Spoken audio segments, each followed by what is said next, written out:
Il existe, dit-on, quelques racistes indécrottables, mais avouez que dans l'ensemble, la population aime bien.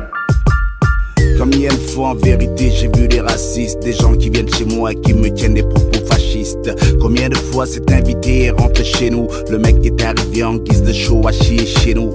Chacun son style, mais la farce elle est de mauvais goût, des mots pleins de haine, pousse à bout, force dégoût. L'ignorance ignore et le con il n'a pas tous les torts. En ignorance c'est qu'on fallait le faire, il a fait si fort. On dit des choses qui blessent, c'est fini le temps des complexes. Le pharaon se tord, on a tiré sur la sagesse.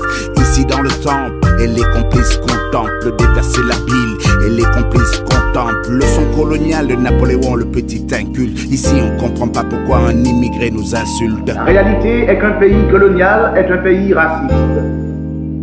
Si en Angleterre ou en Belgique ou en France, en dépit des principes démocratiques affirmés par ces nations respectives, il se trouve encore des racistes, ce sont ces racistes qui, contre l'ensemble du pays, ont raison. Il n'est pas possible d'asservir des hommes sans logiquement les inférioriser de part en part. Et le racisme n'est que l'explicitation émotionnelle, affective, quelquefois intellectuelle, de cette infériorisation antérieure. Donc il est temps de couper ce cordon ombilical, séparer la merde avec le fils de façon radicale. On vit ensemble, séparer la mère elle a le sein, le fils il a ses gènes, qu'on le veuille ou pas dans le sang. La mère elle a sa vie, le fils il va trouver sa voie. La vie n'est pas facile, on le sait tous les jours, on le voit. La crise accélère la mise à mort du colonialisme. L'impérialisme porte la veste du capitalisme. Le fort écrase de faible, démocratie dans le racisme. Le raciste, dans une culture avec racisme, est donc normal. L'adéquation des rapports économiques et de l'idéologie est chez lui parfaite. Certes, l'idée que l'on se fait de l'homme n'est jamais totalement dépendante des rapports économiques, c'est-à-dire, ne l'oublions pas, des rapports existant historiquement et géographiquement entre les hommes et les groupes.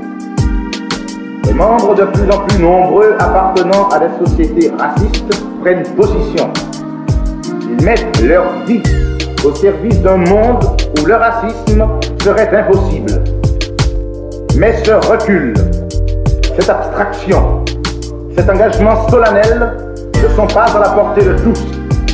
On ne peut exiger sans dommage qu'un homme soit contre les préjugés de son groupe. Or, redisons-le, tout groupe colonialiste est raciste.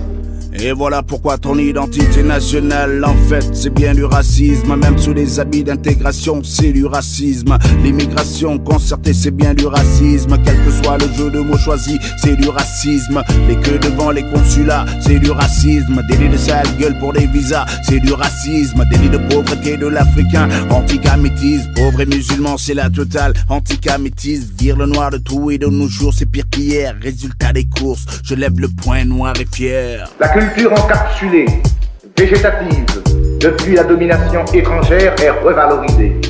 Elle n'est pas repensée, reprise, dynamisée de l'intérieur, elle est clamée. La plongée dans le gouffre du passé est condition et source de liberté. La fin logique de cette lutte est la libération totale du territoire national.